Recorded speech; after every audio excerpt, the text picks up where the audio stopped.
इलाहाबाद मुरली मनोहर जोशी की कर्मभूमि है। उनके सियासी कद को देखकर जनता की उम्मीदें और भी बढ़ जाती हैं। ऐसे में मुरली मनोहर जोशी की कोशिशें बढ़ना भी लाजमी है। हालांकि वो बेहद सधे अंदाज में इलाहाबाद की जनता तक अपनी बात पहुंचाते हैं। इलाहाबाद से संसद में दस्तक दे चुके मुरली मनोहर जोशी को यहाँ की जनता ने पिछले लोकसभा चुनाव में खारिज कर दिया। अब जोशी सब कुछ आवाम पर छोड़ने की बात करते हैं। इलाहाबाद की जनता को जोशी जी ने क्या दिया जो वो कभी ना भूल पाए वहाँ की जनता?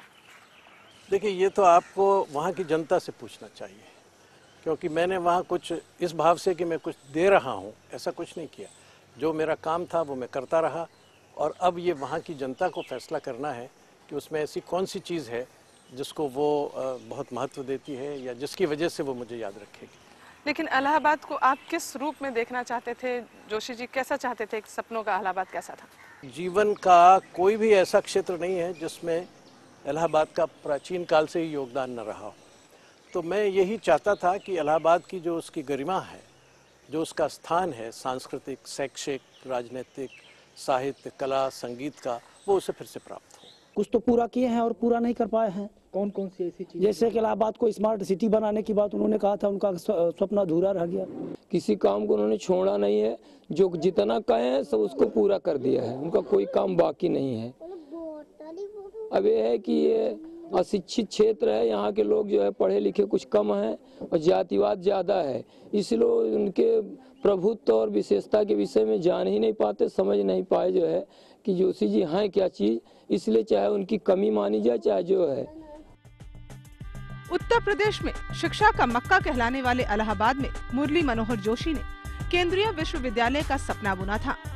इसी सपने को भुनाने की सियासत कांग्रेस ने भी की। हालांकि जोशी इसमें सियासत की कोई गुंजाइश नहीं देखते। इलाहाबाद का नाम आते ही वहाँ के विश्वविद्यालय का नाम उभरना जाहिर सी बात है। उसको आप केंद्रीय विश्वविद्यालय का रूप देना चाहते थे। आपको लगता है कहीं अर्जुन सिंह ने बाजी मार ली इसमें? नहीं, बाजी मारने का सवाल ही नहीं था, क्योंकि उसकी सारी व्यवस्था मैंने पहले ही पूरी कर दी थी। कानून भी बनाकर संसद में पेश कर दिया था, लेकिन उनको ये लगा कि शायद चुनाव आने वाले हैं लोकसभा के, और उसकी वजह से मुझे कुछ उसका राजनीतिक फ़ायदा होगा, तो उन्होंने उसमें अड़ंगेबाजी की। उन्होंने क्यों, समाजवादी पार्टी ने भी की। लेकिन हुआ क्या, कानून बना। कानून बनने के बाद अब जो विश्वविद्यालय की स्थिति उन्होंने कर दी वो ज़रूर दयनीय कर दी, उस पर मुझे ज़रूर अफसोस है। 6 साल तक मानव संसाधन विकास मंत्री मुरली मनोहर जोशी जी रहे।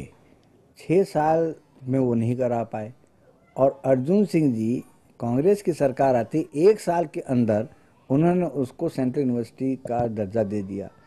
तो इसमें उनको कहाँ से क्रेडिट मिल गया? आपके समय में 65% लिटरेसी रेट देखी गई थी। अब वो लिटरेसी रेट वैसी उस गति से क्यों नहीं है?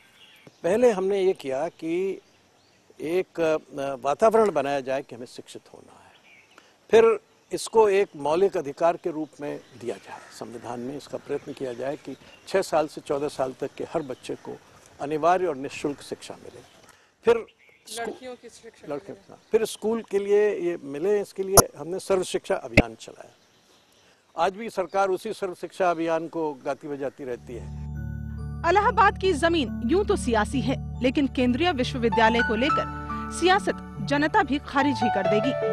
इसलिए इस मुद्दे पर राजनीति नहीं, सतह पर प्रयास जरूरी है। जोशी की कोशिश और उम्मीद भी यही है। न्यूक्लियर डील को भाजपा नेता मुरली मनोहर जोशी यूपीए का झुकाव और दबाव में लिया गया फैसला बताते हैं। वो इसे बिजली की ताकत पाने के बजाय आंतरिक सुरक्षा और देश हित को गवा देने का मामला मानते हैं। अमेरिका से न्यूक्लियर डील को कांग्रेस अपने खाते में बड़ी उपलब्धि रूप में देखती है। वहीं मुरली मनोहर जोशी की नजरों में नाभिकीय शक्ति का ये मामला गैर जरूरी है।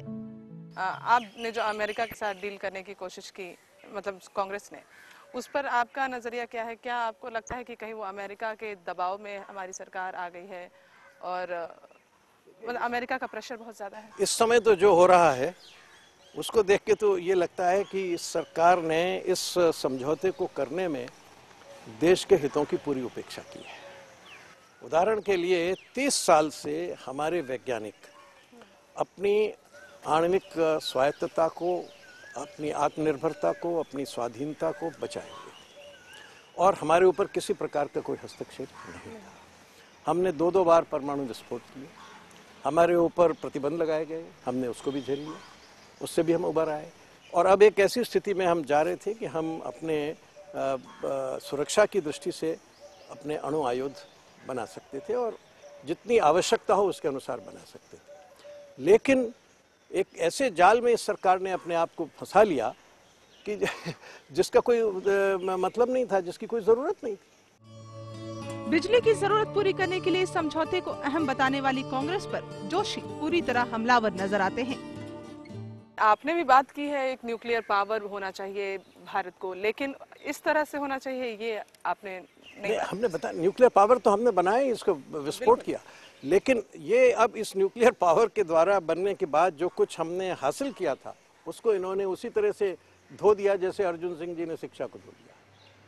यानी कोई दोनों में कोई कमी नहीं। अरे भाई आपने अब आप समझौता कर रहे हैं कि जिसमें आप CTBT पर बिना दस्तखत किए उसके हस्ताक्षरित हो जाएंगे, NPT पर बिना दस्तखत किए आप उसके हस्ताक्षर में हो जाएंगे और आपकी हैसियत बोर्ड रूम के बाहर बैठे हुए किसी एक प्रतीक्षारत व्यक्ति की होगी। ऐसा नहीं है कि आप उस न्यूक्लियर ग्रुप में आ गए हैं और आप ऐसा भी अपने को नहीं कहते कि हम नॉन न्यूक्लियर वेपन स्टेट हैं, वो आपको नॉन न्यूक्लियर वेपन स्टेट बीच में कहीं आप अपने को बीच में रखे हुए हैं। हमने पूछा भाई आप हैं कहाँ, आप ये बताइए।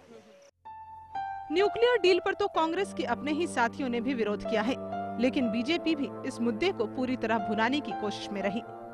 हालांकि विरोध की सियासत अपने मुकाम तक नहीं पहुंच सकी। मानव संसाधन मंत्रालय से निकले आरक्षण के जिन पर पूर्व मानव संसाधन मंत्री मुरली मनोहर जोशी का नजरिया और विपक्ष की भूमिका में भाजपा की मजबूती पर होगी चर्चा एक ब्रेक के बाद।